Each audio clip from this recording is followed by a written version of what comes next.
Hello and welcome to InfoWide's Ultimate Forms Kickstart Training. This training is designed to help people who are new to Ultimate Forms learn how to do the basics to set up your very first forms. So let's get started.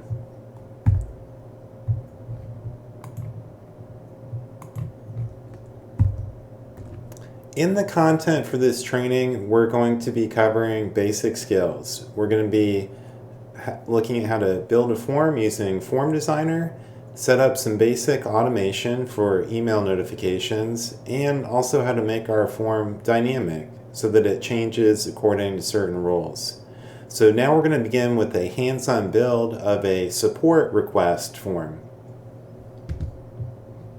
Here we are in SharePoint Online. You can do this training in on-premise SharePoint or SharePoint Online, but I'm going to do this showing it in SharePoint Online.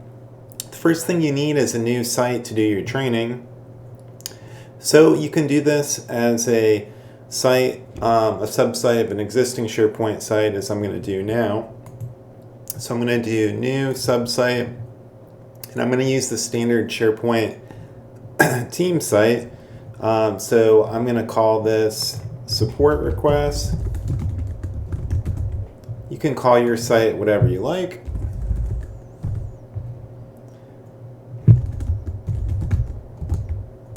And I'll just go with all the standard roles for the settings. And that'll spin up a new SharePoint site, and that's where I'm going to do my training.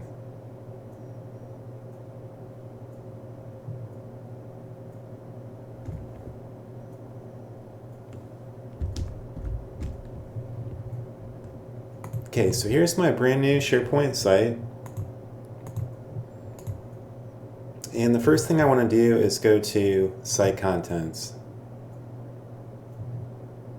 And I do want to mention below the video there is a link to the full description of this training, which you can use as a reference as well. So be sure to download that if you don't have that already. So here I am in the Site Content screen. And in order to use our tools, the first thing you need to do is go ahead and install the Ultimate Forms app. So on here, I'm going to go to New App, and I'm going to find Ultimate Forms. Click Add, and say Trust It.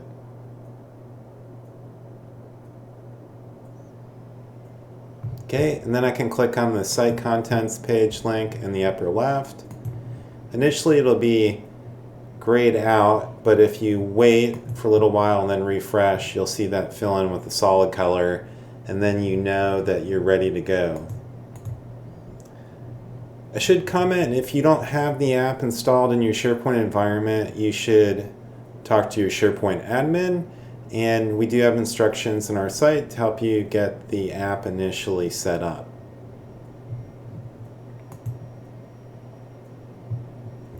Still loading.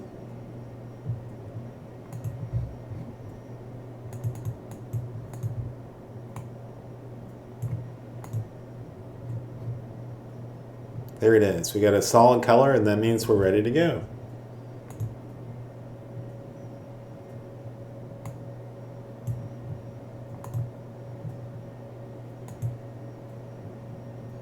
Okay, so the first thing we need to do is go ahead and create a new list. So go to the New drop-down and click on List. And we're going to make a new blank list, and we're going to call it Support Requests.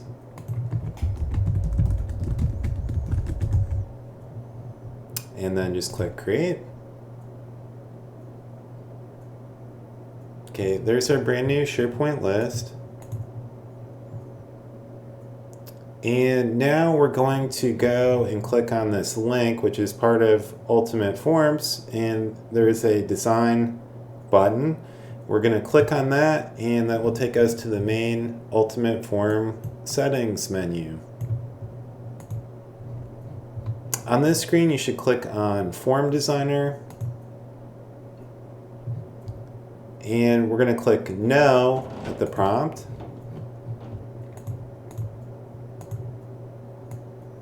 And then the first thing we're going to do is drag a container out into the canvas. There it is. You'll see a blue bar appear showing us where it's going to go. And then we've dropped in and we have our first element on the canvas.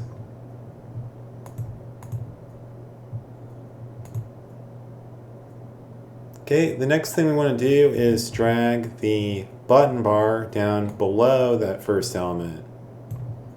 And you can see these are just the standard buttons which appear below the form. Now you'll see all of the different kinds of buttons. Those won't show all at once on the form. There are already pre-configured rules and functionality which ensure that it displays the proper button according to the context. Okay, the next thing we're going to do is select that container and we'll pick one of these theme options. We'll go with rounded shadow.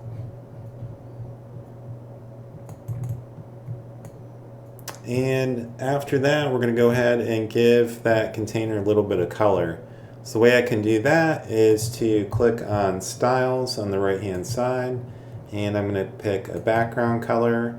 I'll select blue, and then you'll see a little button which you can drag around in that color picker, and I want a light color blue, so I'll just drag it over towards the light end of that color spectrum, and then I can go ahead and also, while I'm at it, add 10 pixel padding. So you type 10 and then PX, and that's it. Now we can click Save. You can see that will immediately change the appearance of that container at the top.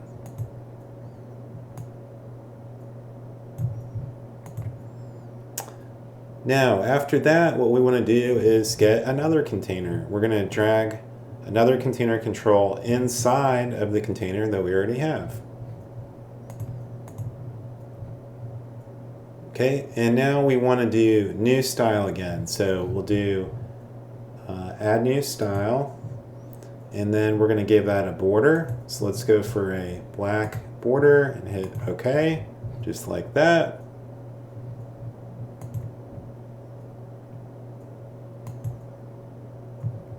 And now we'll go ahead and hit Save, and then we can drag in the title field. That's the default SharePoint field that's there when you first begin a form. Okay, and we're going to relabel that. So we're going to click up on the label here, and instead of it saying title, we instead want to say request. You can see that changes the interface right away.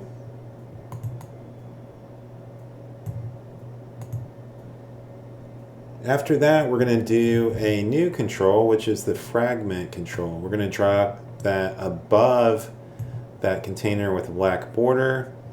So there it is, it's on the form. For that container control, we're going to go ahead and click Edit Content, and we're going to type Support Requests, and we're going to make that 24 pixel for size, and center it.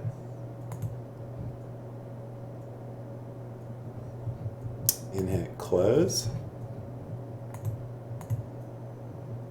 The next thing we're going to do is give that a little bit of a background. So the way I'm going to do that is for that fragment, I'm going to click on Add New Style and do background color, and I'm going to go for a light yellow for that. So I'll just pick something light and then hit Save.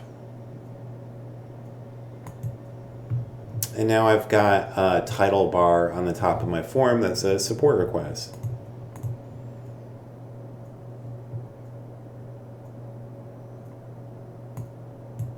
Okay, let's do one other thing while we're at it.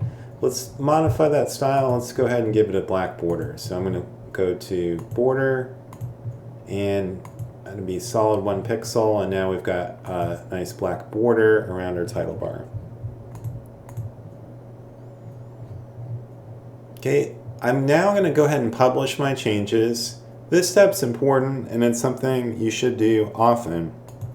Every time I hit publish, this will make it so those changes are saved and published, so I'll be able to see that whenever I test out my form. And you can see that it'll auto close after I do that step.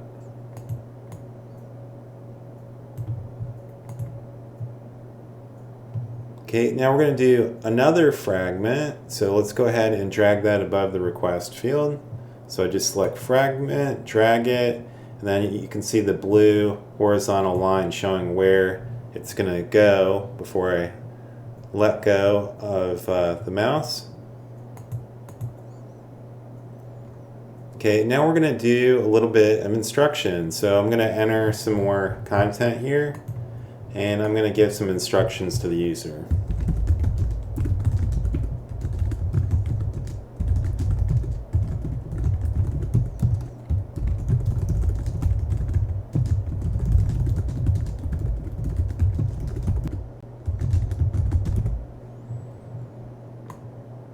So you can enter what you want. I'm just demonstrating how you can add instructions to a form. I'm going to do a little bit of styling here.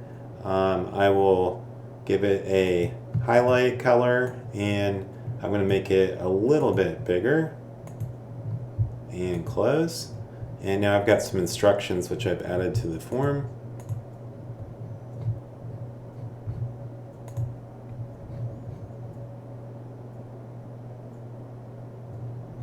Okay, the next thing I'm going to do is take this container with the black border that I already created, and I'm going to use this handy copy function.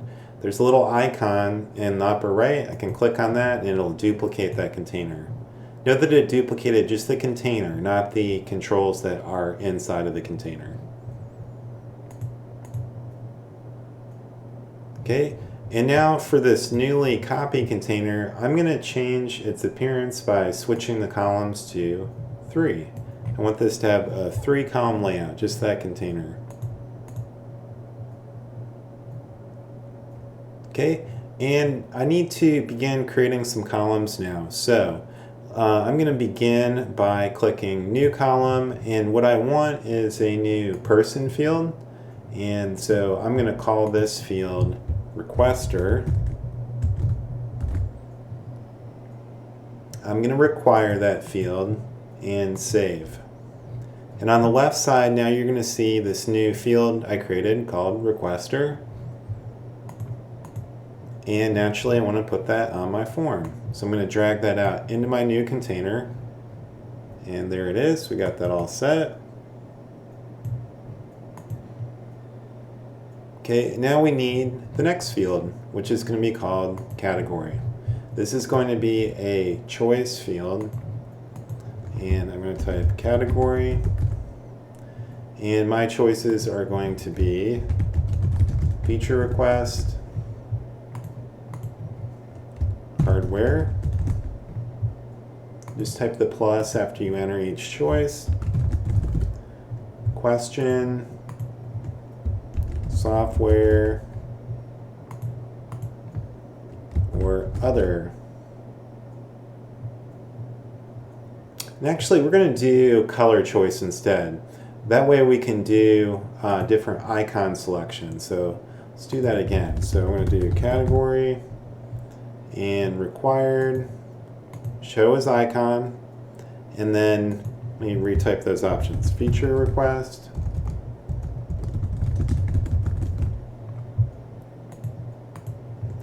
hardware,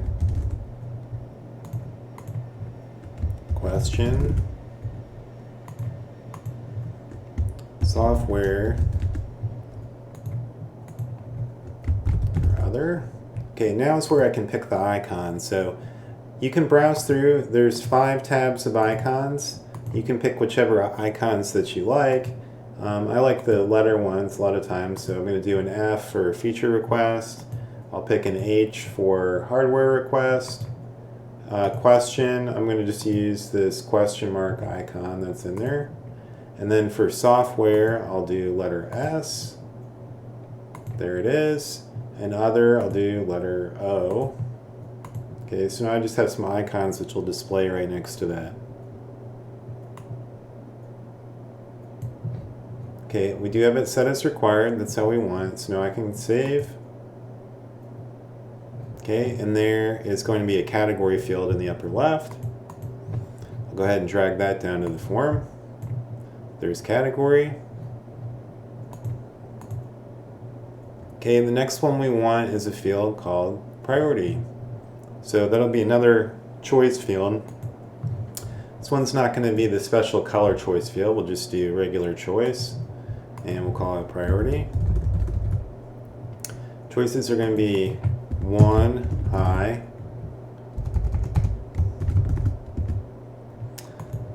2 MED for medium, and then 3 low. Okay, there are my choices. I want a default value of medium, and I am going to go ahead and require this field. Now I can hit save. That takes care of that. Now I can go ahead and drag my new field out to the container that I have there. It'll be in the third column. Okay, next one we're going to do is a column called phone. This will be a new text field. I'll call that phone. And I'm not going to make this one required. Okay, I'm going to put that under requester, so just drag and drop it into my container.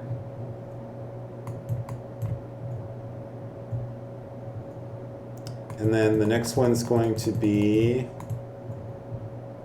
status. So let's go ahead and do another color choice field. So that's going to be a new column, and then go to color choice. This is going to be called status.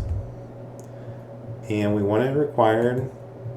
This time we're not going to use the shows icon. We're going to do it with colors instead. So first option is going to be requested. Second option is going to be in progress. Third will be hold. Fourth will be complete. And 5 will be canceled. Now, the reason I'm putting numbers in the choices is this will help with sorting later. So that way I can sort alphabetical, and that's going to keep them in numeric order on the list view. So now I just need to pick colors for that. So you can just use this color picker. So for requested, I'll do a light blue. For in progress, I'm going to do a light orange. I do recommend you use very light, subtle colors. It'll look nicer. Hold, we'll do pink, light pink for hold. Complete, let's go with a light green. And then the last one's canceled. Let's do light gray for that. There we go. We've got colors selected. We want a default value of requested. And then we're going to apply to the background, but unselect the apply to whole row option. We don't want to do that. And everything should be set the way that we like. So hit save. And now you can go ahead and drag your new field out into the form right next to phone.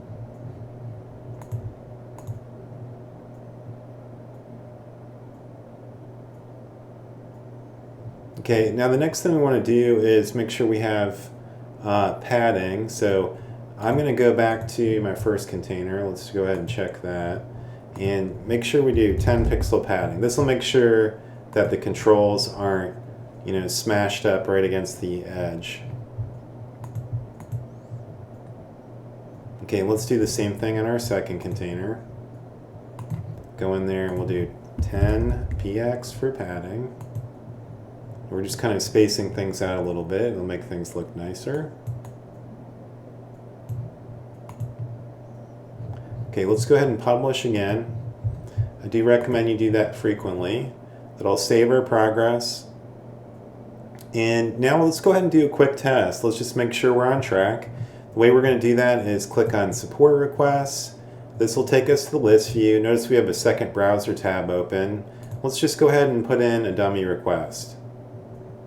So I'm going to say need help with Outlook emails. Okay, I'll put in my own name, and notice the icons for category, and then it defaulted to medium priority. Okay, and then we'll do status requested and save. So you can see we've got our custom form going. It's not using that side panel form that we would otherwise see. And one additional thing you may want to do, depending on your environment, you may have that classic screen that we're just looking at. And I'm going to go into list settings, advanced settings, and go to the last setting and click new experience. And that'll make sure that we have that modern list view, and that's what we want to see. Okay, so we were able to get our basic support requests going, so now we want to go ahead and continue.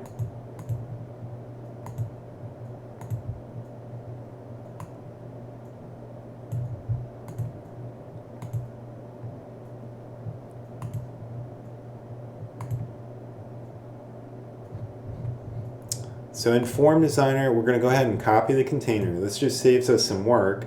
So I can go ahead and do copy, go to my next container. You notice it also copies the style, so that saves us from having to repeat steps. Next thing we want is new column. So we're going to go ahead and do one called description. This will be a multi-line text. So do new column, and we're going to do multi-line text. We do want to do rich text. We're going to call this description, and we're going to go ahead and require that field. Okay, just like that, and save. And then once you've created the field, you can go ahead and drag it out onto the form.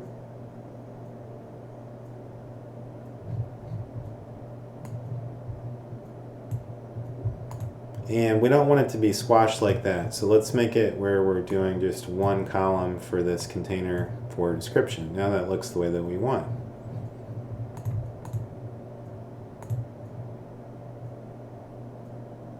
Okay, let's do the copy container again. So you notice that copy function's handy. We want yet another container right below description. And we'll go ahead and keep going.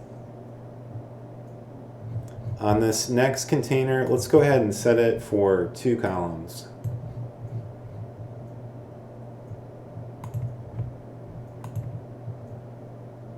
And now let's do a new image column, a new type of column.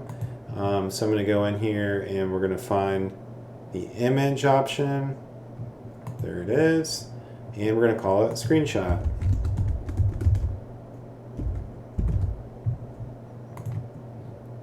Can go ahead and drag that out into the new container.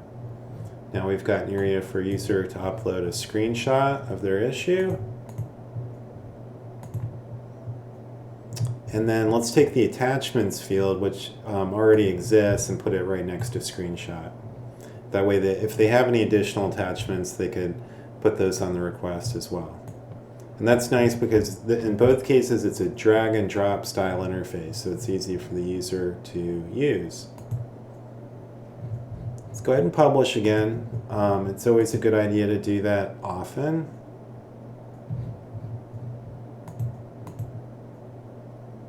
Okay, and then we'll copy the container once again. Just copying the bottom container. So there we got another one. And for the bottom container, that's going to be 1 column, so I'll switch that from 2 to 1. Now it's how I want it to be. Okay, and let's do a new multi-line rich text. This one's going to be for support response. So do multi-line text, rich text. We're going to call the field support response. It's not required. Save. And now I can drag that field out into my new container at the bottom of the form.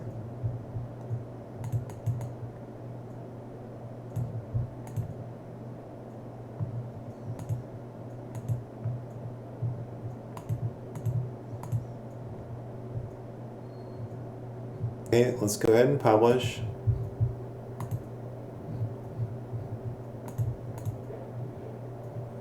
And let's go ahead and make another request. So I'm going to hit new, and we're just testing our form. So it's always good to test out the changes we're putting in. Let's do another one. Can't access the network server. Okay, I'll put my own name in again.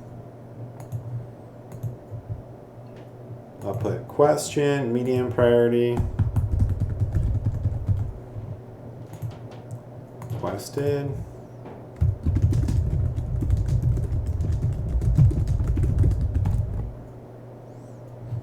And go ahead and test out attachments and screenshot it. You can put in a dummy picture, something like that. So we'll go ahead and do that.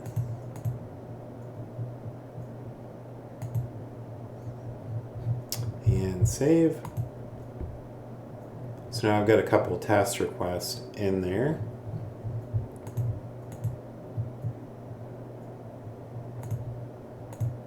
All right, let's go back to Form Designer. Now we're going to make some modifications to the form.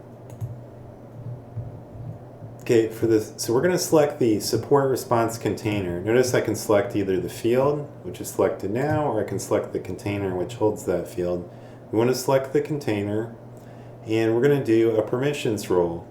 So we go up to the permissions section and do add new rule, and we're going to do a write rule.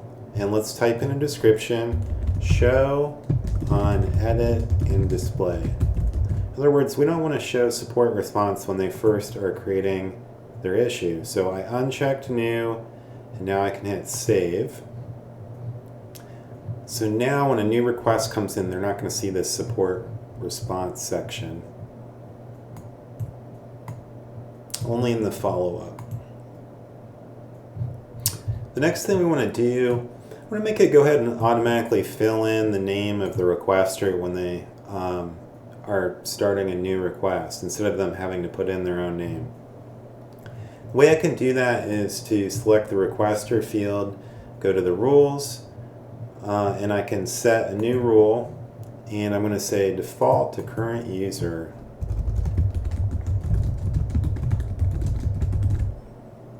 So that's a dynamic rule. And I'm going to go ahead and select this option on the functions in the lower right. It's current user. Hit save. And I want it to do this specifically on the new form. So I uncheck edit. I just want it to be on new. And save. Now that requester field is automatically going to have that person's name in it right when they're first creating the request.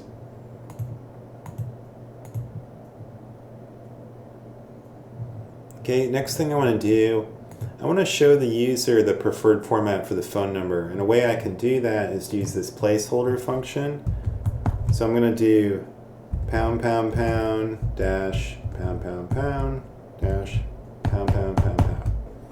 Okay, you can put in anything you want. This just shows them the pattern you're wanting them to enter their phone number in.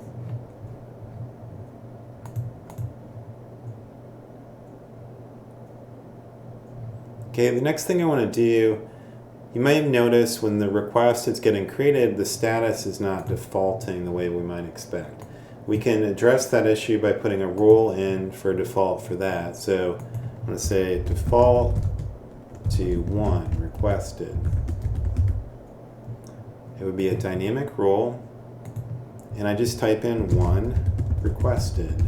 That is the actual value of the choice that we want it to populate.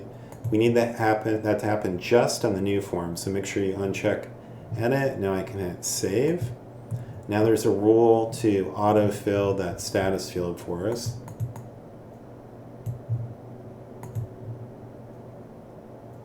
Okay, let's go ahead and put another user message in here that's going to be displayed dynamically. So I'm going to drag a fragment next to status, and I'm going to go ahead and give a special instruction to the user that'll show if it's high priority. So what I'm going to put in here, select high priority only if this is a critical issue blocking you from doing work. Okay, I'm going to make that be in red text. So I'll select the text color, pick red. Okay, and now I need to make a rule which makes it show only in the case where priority is high. So this fragment I can select and add a permissions rule. I'm going to say show if priority is 1 high. So I set read. This would apply in new edit or display, and I'm going to say if the field priority equals 1 high, then show me this. If that's not true, they won't see this at all. Let's go ahead and publish again. It's always good to save changes.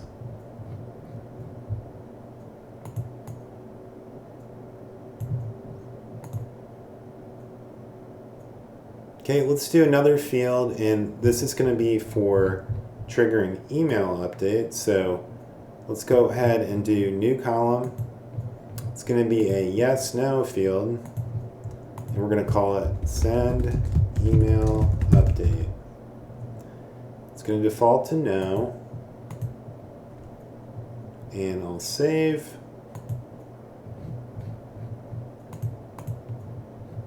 And I'm going to drag that right directly below support response. So it's in the same container directly underneath support response.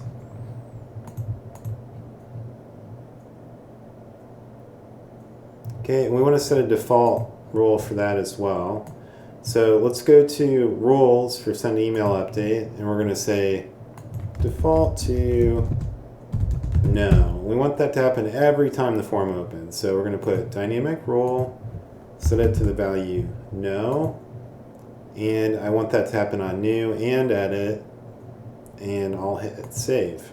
So every time you open the form, it's going to be turned off, and then the user may, if they want an email to be triggered, turn that on. Okay, let's publish one last time. Okay, that's ready to go. And now I'm going to go ahead and leave out of Form Designer. We're going to work with email alert rules. So I clicked that back arrow in the blue bar. The next thing I want to do is go to alerts under business logic. This is where you can do email rules. Now, you do need to make sure that your SharePoint administrator has done initial setup steps. Particularly, there is a couple of things that need to be enabled for access to Exchange and access to Azure AD. So if you have any issues with that, make sure you've talked to your SharePoint admin and make sure you've done these grant access steps before you do the next part of this training. Once that's set, you can proceed.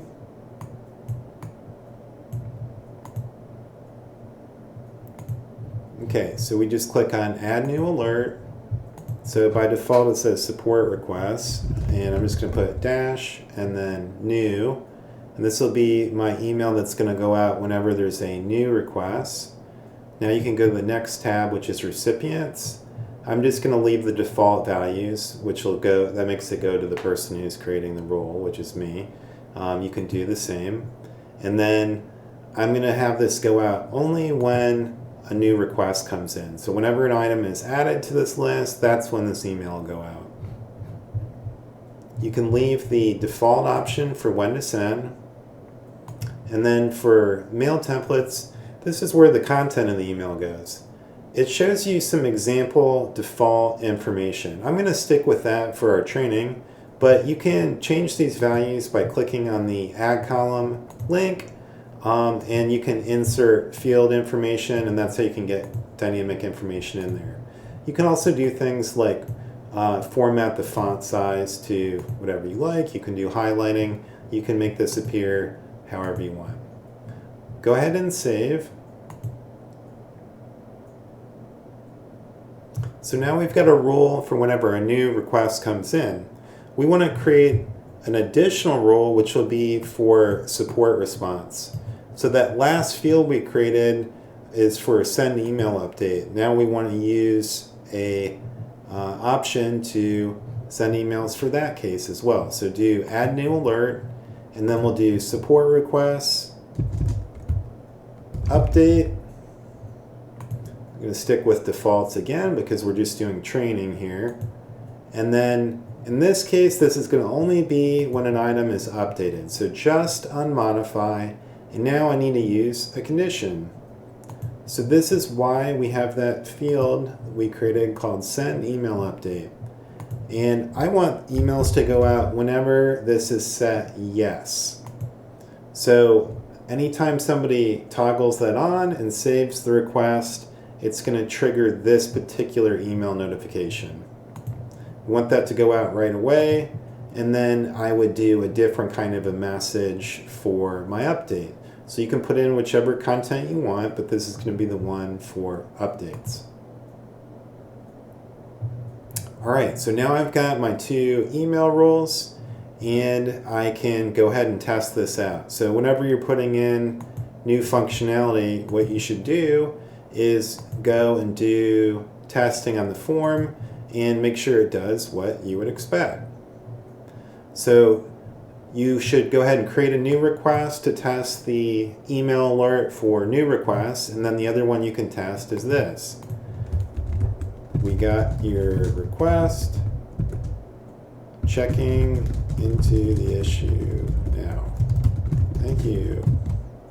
Okay, and I've toggled that on, so now that I'm doing that saving, that is going to trigger the email. So you can watch your inbox, and after a few seconds you're going to see an email notification appear, and you can look at the content and then make adjustments from there.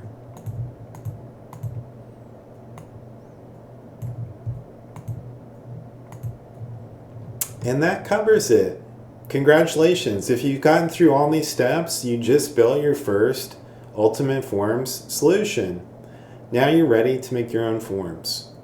From this point forward, you've got multiple options. If you go to the InfoWise site, you will find that we have a tutorial section. It's under resources, then click tutorials. And there are many articles where you can dive deeper and get more information about functionality with Ultimate Forms. Additional to that, we do have instructor-led training options. So if you're looking to do more in-depth training, and if you want the opportunity to work with an instructor where you can do a live training and ask questions, that's all described in our instructor-led training. We do include options for foundation training. This is 5 hours long of training. It's in-depth lab-based practice work. And then there is an additional training option which is referred to as advanced training. If you're curious what is included in here, you can just read through the bullet item descriptions, and that will give you a good idea of what's covered. So that's it. Thank you very much for going through the training. We hope that you found that useful. If you have additional questions on how to get started with Ultimate Forms, please feel to reach out to support@infowisesolutions.com. Thank you.